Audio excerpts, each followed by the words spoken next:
박근혜 대통령이 내일 중국 전승절 행사에 참석하기 위해 중국을 방문합니다. 박 대통령의 이번 중국 방문은 임기 반환점인 국정 2기를 맞은 첫 해외 출장입니다. 하반기 정상외교의 시작이기도 해서 그 의미가 큰데요.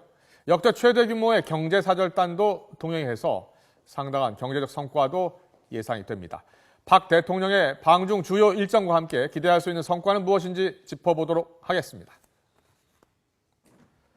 방중 첫 일정은 중국 시진핑 국가주석과의 정상회담입니다. 박 대통령이 취임 이후 중국을 방문하는 것은 이번이 세 번째로 시진핑 주석과의 정상회담은 6번째입니다. 이번 한중 정상회담은 남북 관계는 물론 한미, 한일 관계까지 아우르면서 큰 영향을 미칠 수 있습니다. 그런 의미에서 이번 중국 전승절은 동북아를 중심으로 한 국제 외교 전쟁이라는 평가도 나옵니다. 먼저 이번 방중과 관련해 청와대 브리핑 내용부터 들어보겠습니다.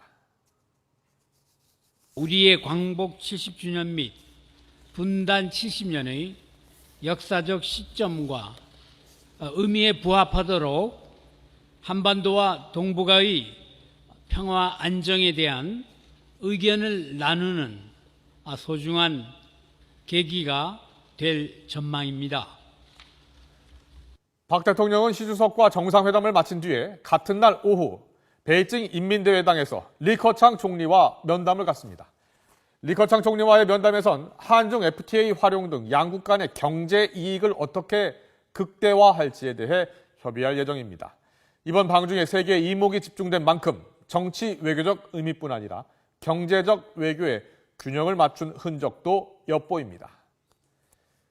정부가 광복 70주년의 의미를 강조하면서 중국 전승절 참석 배경을 밝혔지만 사실 전승절 참석 여부보다 더 주목을 받았던 것은 열병식에 박 대통령이 참석하느냐 하지 않느냐 하는 것이었습니다. 미국과 중국 사이에서 균형 외교를 펼쳐야 하는 우리로선 부담이 되는 결정이었습니다. 미국은 박 대통령의 열병식 참석을 두고 방중 결정을 존중하겠다는 입장을 밝혔는데요. 그 속은 편치 않았을 것으로 보입니다. 미국은 중국이 이번 열병식을 통해서 군사력 과시를 하는 것에 대한 부정적인 입장입니다. 불안을 조성하고 세계 평화에도 영향을 미칠 수 있다는 겁니다. 미국의 동맹국 가운데 유일하게 박근혜 대통령이 열병식에 참석한다는 사실이 중국뿐 아니라 미국에게도 특별한 의미로 받아들여지는 듯합니다. 이번 중국 전승절 행사는 역대 최대 규모로 치러질 전망입니다. 시진핑 정부가 대규모 열병식에 이렇게 총력을 다하는 이유도 궁금한데요. 평소 대국이라는 말을 공공연하게 써왔던 시 주석은 작년 3월 프랑스를 방문해서 이렇게 얘기했습니다. 중국이라는 사자는 이미 깨어났다라는 발언을 한 겁니다. 자, 이번 전승절 70주년 행사를 통해서 중국의 부흥을 공식 선포하는 의미로도 풀이가 됩니다. 아시아 패권국의 자리를 꿰차겠다는 속내도 엿보입니다.